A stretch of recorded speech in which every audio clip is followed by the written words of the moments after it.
বরিশালে দখল আর দূষণে নিশ্চিহ্ন হয়ে গেছে বেশিরভাগ খাল। যেগুলো অবশিষ্ট আছে সেগুলো এখন ময়লার ভাগাড়। ফলে সামান্য বৃষ্টিতেই মহানগরে দেখা দেয় জলাবদ্ধতা। স্থানীয়দের অভিযোগ, সিটি কর্পোরেশন থেকে বারবার খাল খনন ও সংস্কার করার আশ্বাস দিলেও নিচ্ছে না কোনো পদক্ষেপ।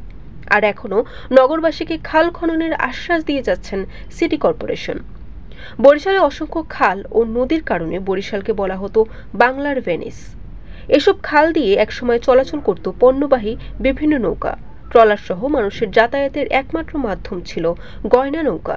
আর সেগুলো চলাচলের মাধ্যমে যেতে পারত এক প্রান্ত থেকে অন্য প্রান্তে এই খাল দিয়ে।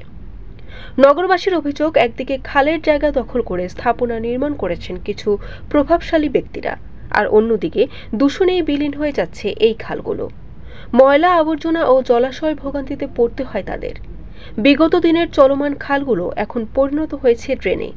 এতে স্বাস্থ্য ঝুঁকিতে পড়েছে স্থানীয় বাসিন্দারা।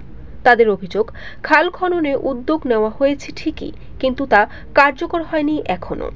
তবে ব্যবসায়ীদের দাবি, বরিশাল জেলার বিভিন্ন উপজেলা থেকে এই খাল দিয়ে নৌকা ও ট্রলারে করে ধান, চাল, তরমুজ সহ বিভিন্ন নিত্য প্রয়োজনীয় দ্রব্য নিয়ে আসত। খালগুলো ভরাট হওয়ার কারণে এখন এই পথে নিত্য প্রয়োজনীয় দ্রব্য না আনতে পারায় বিশাল ক্ষতির সম্মুখীন হয়েছেন কৃষক ও ব্যবসায়ীরা। অন্যদিকে সিটি কর্পোরেশন বলছেন, খাল সংস্কার ও সংরক্ষণে ৯২৭ কোটি টাকার প্রকল্প অনুমোদনের অপেক্ষায় আছে।